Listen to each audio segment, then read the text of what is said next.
All right, we'll record it. There we go. Ooh, and I'll speaker view.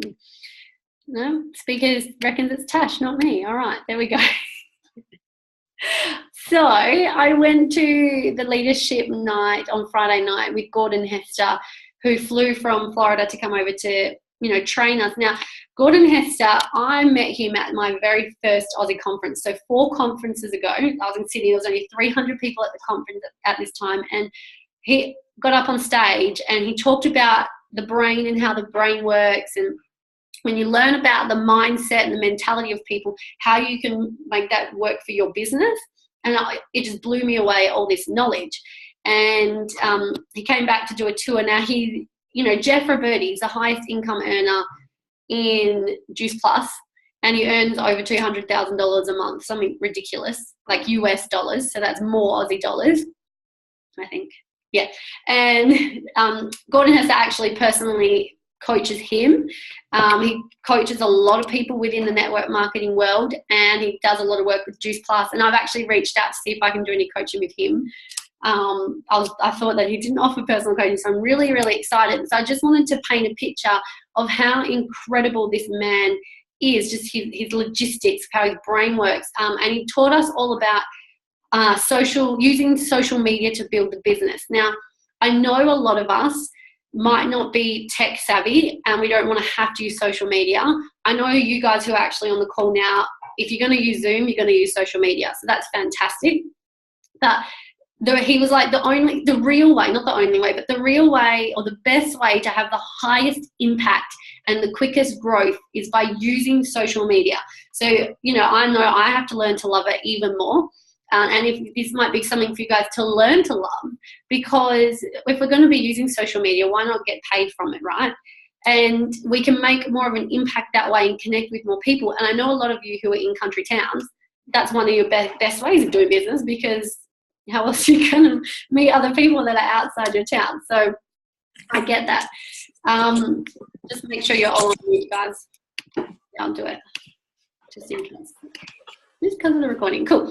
But one of the first slides that came up, right, and this is so powerful, and we ask ourselves about our why all the time, right? Why are we doing this business? But he wrote it this way: ultimately, what do you want from your business? So ultimately, what do you want from this business? Let's chuck it in the chat. Interact with me. Ultimately, what do you want? And I can guarantee that we all want the same thing. If you were to narrow it down into one word or 1 to 2 words, ultimately, what do you want from this? Let's see. Only type in the chat if you're not driving. All right, send them through, guys. Ultimately, what do you want? And even if you're new or you don't know, why did you join? Ultimately, steady income. Cool. What would a steady income give you, Finlay? Break it down even more. Michelle, connections. Awesome. Family time. Amber, that's a really good one. Freedom. There we go. Tab said the big word, freedom. So everything what you've got to say is fantastic, because Michelle says purpose. I love that, because that all brings you a freedom that you're looking for. Yeah. Better Mick. Oh, Mick and Naomi must be on. Yeah, we're just saying that you're probably too drunk to get on the call.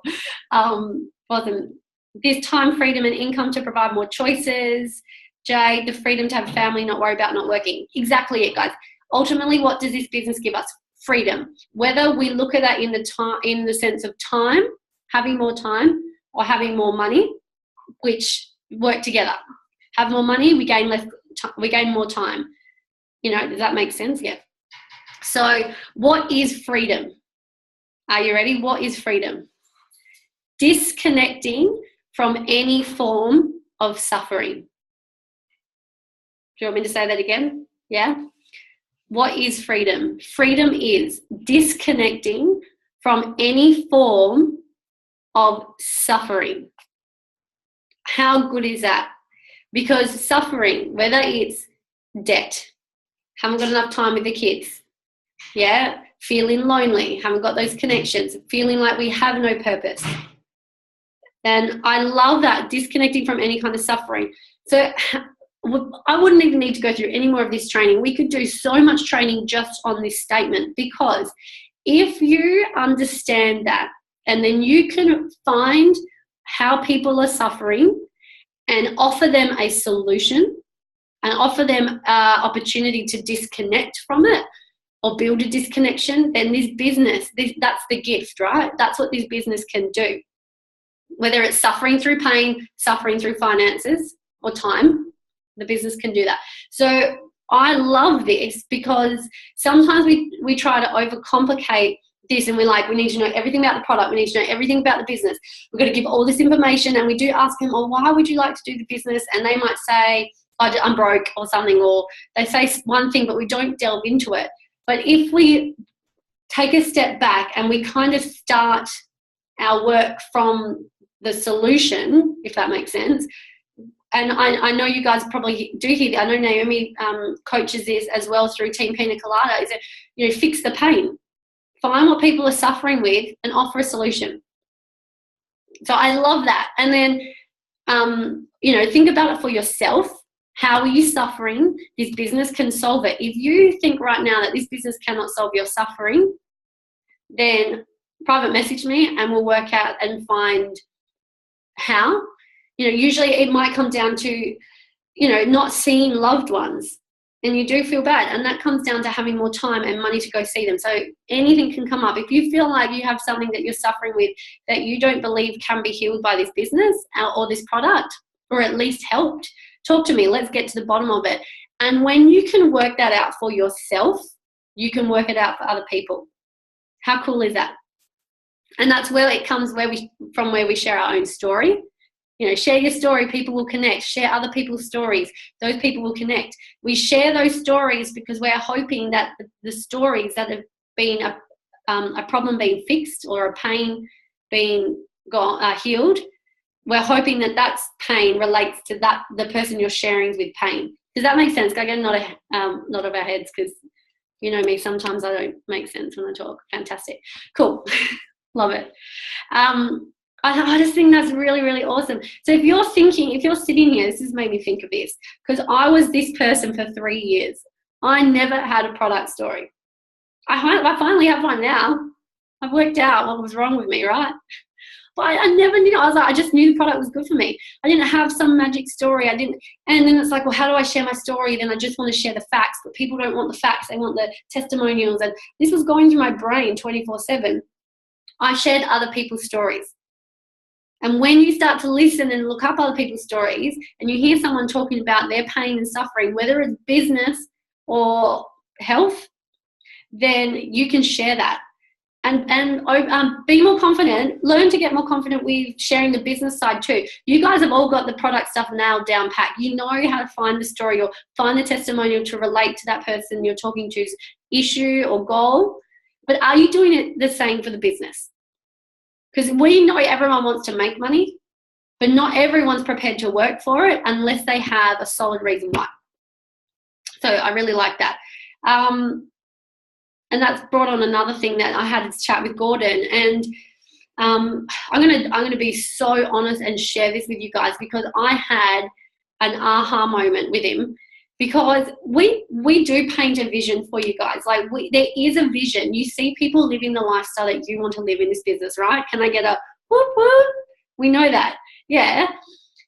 However, there are two types of people in this world.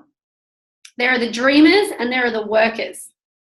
And I personally thought it's about having a dream, yeah, because we have a dream. We are entitled to live our dream life. We have to work for it, yeah. But there are some people that you might share this business with, and they're the dreamers, where they want to be a part of it. They want the big success, but they're not prepared to do the work. And that is completely fine. Not everyone is, otherwise everyone would be an MD, everyone would be a millionaire. We know that. We know that fact, whether it's in network marketing, in traditional business, wherever it is in life.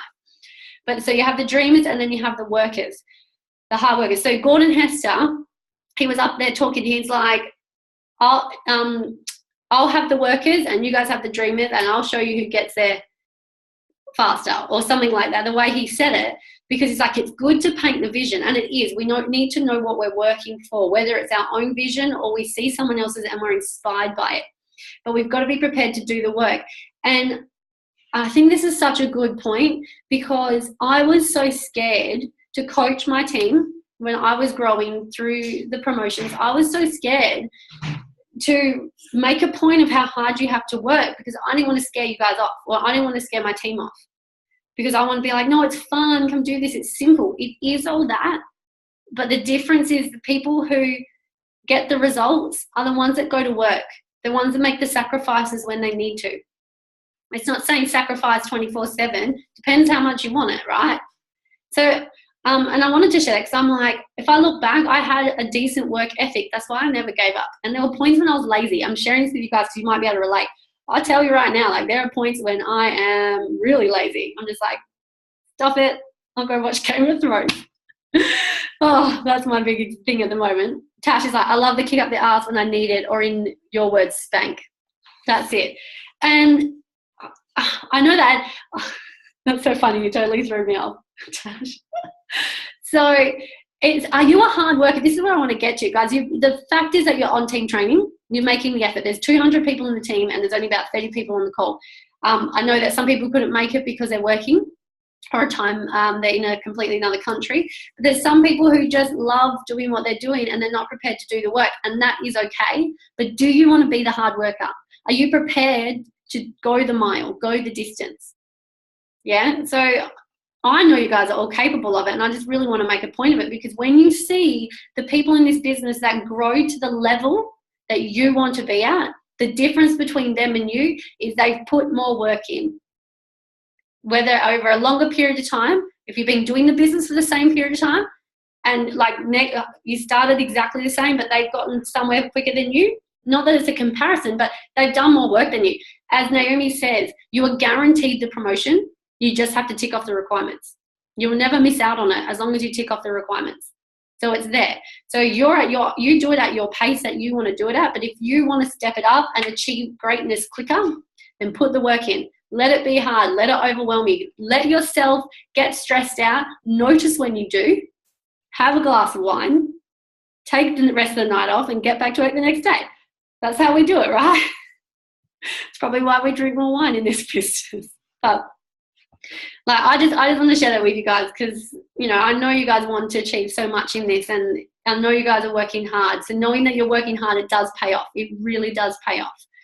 And if you guys have any questions or any points you'd like to make, chuck it in the chat while I'm rambling on to you guys tonight.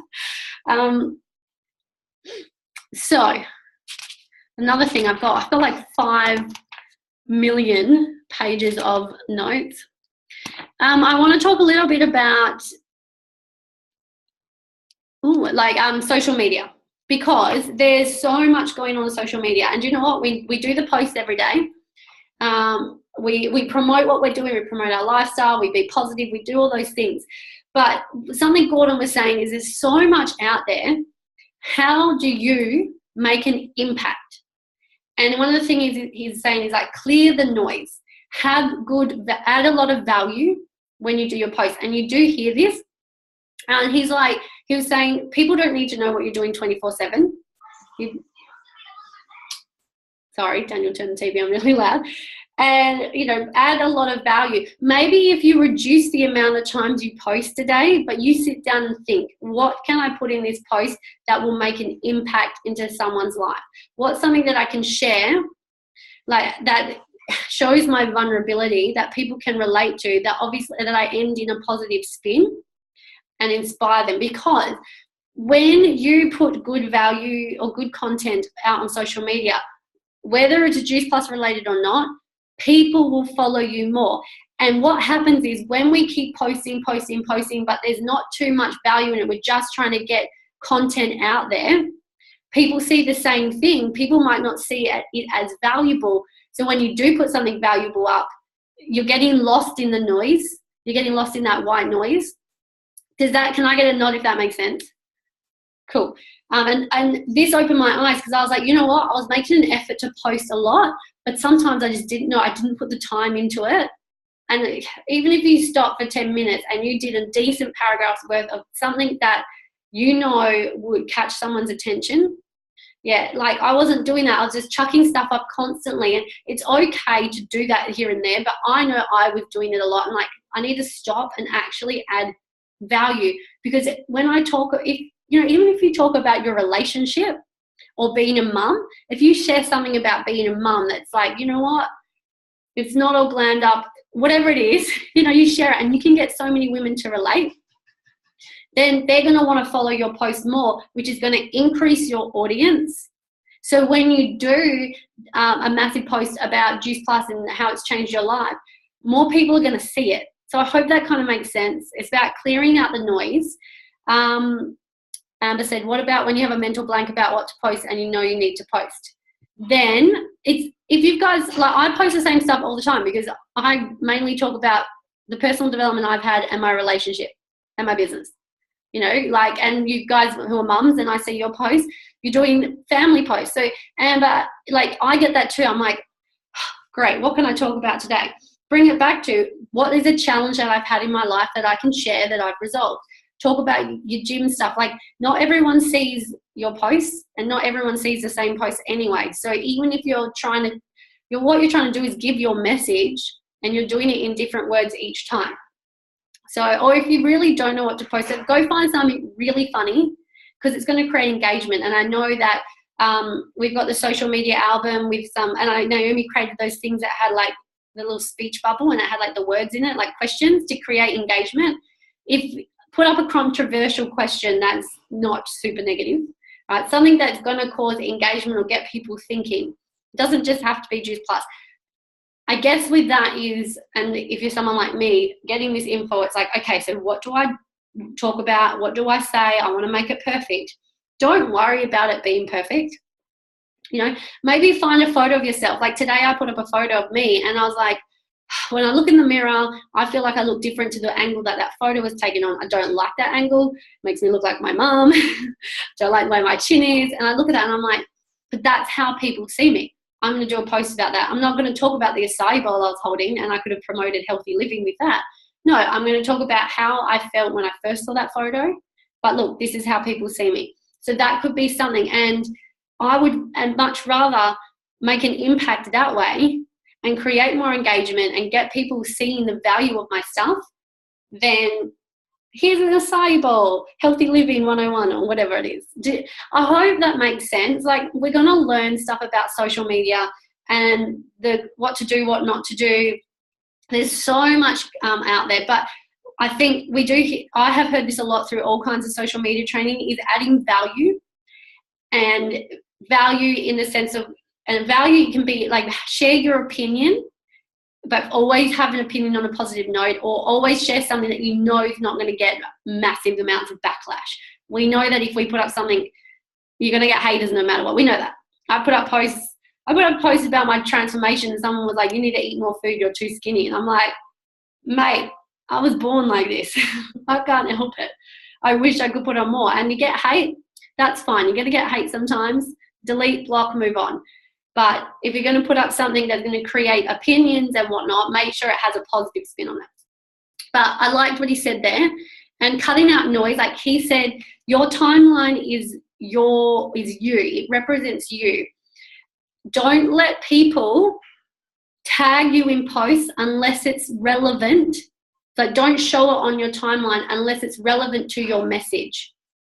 Because, you know, I get like, sorry, my stepmom will never watch this recording. She'll tag me in stupid stuff like a cocktail recipe and puppies. And I'm like, I just hide it from my timeline. She can't see that I've hidden it from my timeline. Because, you know, when you tag someone, you're not trying to tag it to jump it on their timeline. You're tagging to get the name in, right? So make sure your timeline is a clear representation of the message you want to give. So go through it and tidy it up, if that makes sense. You don't have to, but it's something he said. You know, and especially if you're going to share a post, like if you see something that you love and you want to share it, have your message, don't just click share, have your message and type it up when you share it, because people want to know why you shared it, or you're just copying someone else's post. That's not your value, you're just sharing someone else's value. And does that make sense? I hope that makes sense. Sammy, I am forever untagging myself from posts. I don't just hide it. Well, that's it. Like if one of your teammates or your uplines does a post and that adds a shitload of value to Facebook, and then you're tagged in it, if you like that and you want that to be represented on your page and you want other people to see that, great, leave it. It's all that other noise in between where we have people who tag us in things that's family or friends, that doesn't contribute to your impact you want to make. So I hope that makes sense. So this is something I want to talk about. The 3 key influence factors. So we want to make our influence, our impact, our influence, same thing, right? What influence are we having out there? Yeah, because who are people that you were influenced by? Who do you like to follow? And you know that you go and check out their page, or you follow them on Instagram, or you listen to their YouTubes because they give you a message that you love. So the reason that they influence you is they've done 3 things. They have taught you how to think, meaning they've made you think, right? They have challenged you. They were a role model for you in some capacity. Now, how I look at this is if I want to be an influencer, how can my posts, how can my message teach people how to think or challenge their thinking? Well, that's the next one, challenge them. Be a role model in some capacity. Now, we're not going to be a role model for everyone because people follow different people for different reasons. But what impact do you want to make? Now, the reason I'm going into all this stuff tonight is it is all relevant to building your business. It's being you, it's promoting you. So some of this stuff you might be like, whoa, it's like bloody university on steroids with social media stuff and Kim speaking half Chinese. I don't know, that might be what it might sound like. But with all this stuff, so I hope you're taking notes on that, is when you understand it, it can influence the way you promote yourself. And at the end of the day, people buy into you and what you are doing. If Beyonce did a post about taking Juice Plus, how many people do you think would go get it? Like 1 million, right? Because she's an influencer. People want to do what she's doing. Or whoever else is out there. She's just the first one that came into my head. So I love that. I don't go into too much of that. Here's a really good one. Oh, here we go. The cancer that erodes the culture. That was my title. The cancer that erodes culture. We have an incredible culture. People join a community to be a part of the culture. We know that, it's fun. We actually do have a really, really cool culture going on. That's what we promote the culture. That's what we're doing. There's the cancer that erodes it. Are you ready to write these down? What causes cancer in our culture? And this is a little quote, which is, just write it down. What you enable, comma, you invite. So what you enable is what you invite. So whether that is, if you enable positivity, you're inviting positivity into your life. If you're enabling negativity, what's going to happen, right? So that, I love that. What you enable, you invite. The cancer that erodes culture. 1, division. Starting to divide people up, separating, not staying strong to the culture, right? Number 2, entitlement. When you think you're entitled to something more than someone else, or you give yourself a hierarchy and you put yourself on your own pedestal and push other people into the pit, that's not going to grow business, right? We know that. That's like traditional business, right? Your boss is up here and your management, and they typically put you down when you're like the worker. Self-agendas. So if you're all about you and you make it obvious to your team, your tribe, then that's like a cancer. It spreads like cancer. Now, don't get me wrong. You're doing this business for you. That's what drives you from within. That's what gets you up every single day out of bed to make an effort into building your business. But it's not what you promote. Because if you came up to me and invited me into this business and told me how much I'm going to help them and all about their goals and their promotions and what they want, and they don't listen to me and what I want, unless they're going to pay me like $1 million a year, because that's how much I'm worth, right? I'm not joining that. So It's a good one to learn. And I'm not saying anyone's doing it. This is just great notes. And enabling the 7 deadly things of communication. Are you ready to write these down? So the 7 deadly things of communication. I feel like it should be the 7 deadly sins. Maybe that's what it was, and I didn't write it properly. I don't know. 7 deadly sins of communication. That sounds way better. Are you ready? Number 1, gossip. 2, judging. 3, negativity. 4, complaining. 5, excuses. 6, lying. 7, dogmatism. That's a big word of it all. I'm going to go through them again quickly. Gossip, judging, negativity, complaining, excuses, lying, dogmatism. Do you know what? I am guilty of doing these things in my business, in my journey to NMD. I've had excuses. There's been gossip. Before I did all my personal, there's been gossip. Judging. Everyone does judge. And before I even did this business, I was the biggest judgy person because I grew up doing that. You know, negative, I've definitely been negative. I used to be super negative. I was always the buzzkill. Daniel told me all the time. I hated it. Complaining, probably still complain till this day to my uplines. I've already said excuses. Lying, you know, whether it's lying to other people, lying to yourself, you know. Don't really know what dogmatism means, so I'm not really going to talk about that one. Unless you know what it is. We'll Google that later. I love that this is going to be recorded too. But do you know what I mean? Like, I'm being honest, and I'm sure we've all been, and even if you're new, it's good to recognize this stuff now, that it is a journey to get through these things and remove these things from us, because we grow up in a negative society. We grow up with gossiping. We grow up with judgment. We grow up with complaining, and we all have excuses.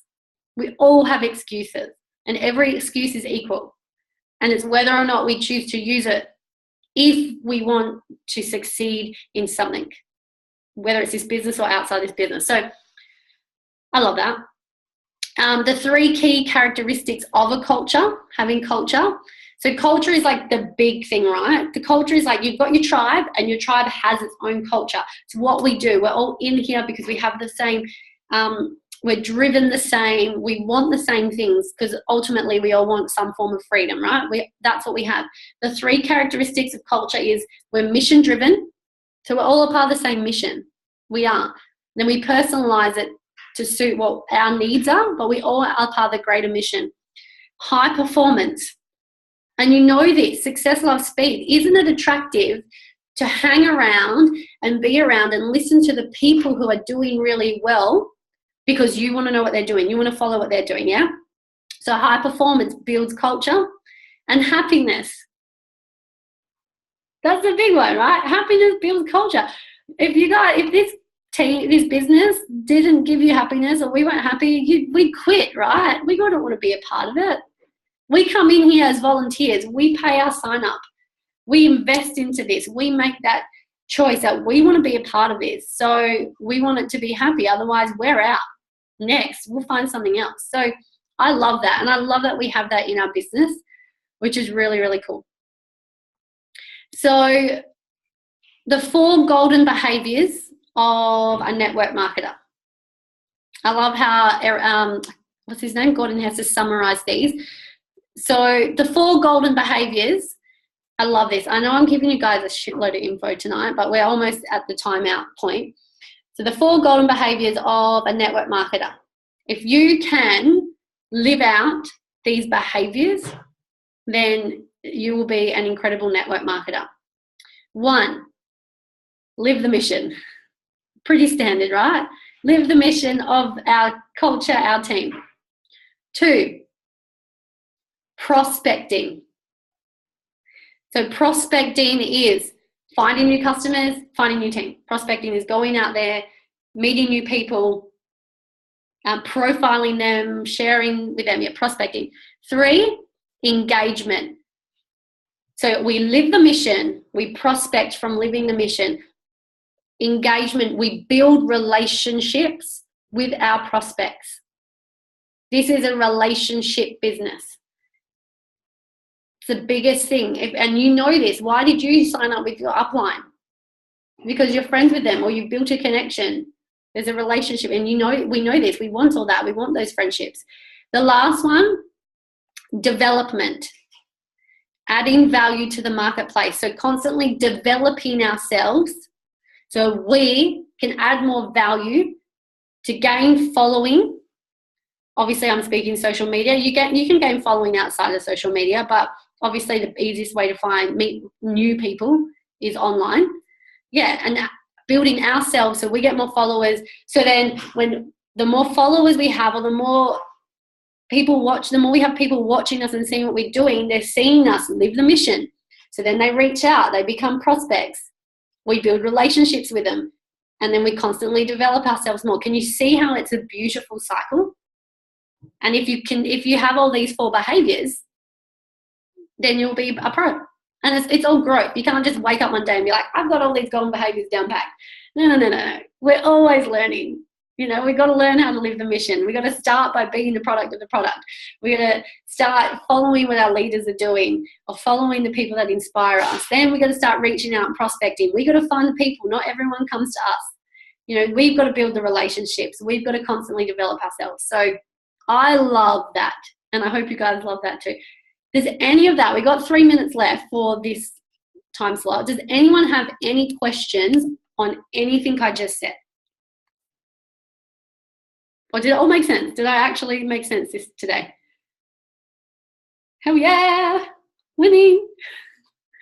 That's so good. All right. We'll just keep going for the last 3 minutes because there's already talked about that. So the last thing I'll touch on is value is about needs, not time and money. So what this means is, this kind of goes back to what we were talking about before with time and money, adding value to people. So we know to build a business, you add value to the marketplace, whether that is online, offline. Online, offline, there's the 2 only things that there are. There's 6 human needs. Tony Robbins talks about them, and you can Google them and find them. It's certainty, uncertainty, love and connection, significance, spirituality and growth. So we all have these 6 needs and we all need them differently. So for example, my top 3 is I need certainty, I need growth, and I need significance. Love and connection, I feel that a lot. Uncertainty is more adventure, needing like to live an adventurous lifestyle. Some people need that. You know, to me, I'm like, no, I'd rather be more certain and know what's going on. But we all need that little bit of spontaneity, adventure. Let's stick with that big word. And, you know, spirituality, everyone has a different level of it. So when you can address these needs in people, this business can help fill any of those needs. And you're just understanding what need. If they need significance, great, join this team. It's all about recognition and lifting you up. Growth, personal development, certainty, residual income, uncertainty. You're in control of your residual income and how much you want to grow it. So if you want that adventure to see what you can build, go for it. So we're about to be cut off. So we'll jump off and then jump back on so we can continue with that. So I'll wrap up the recording.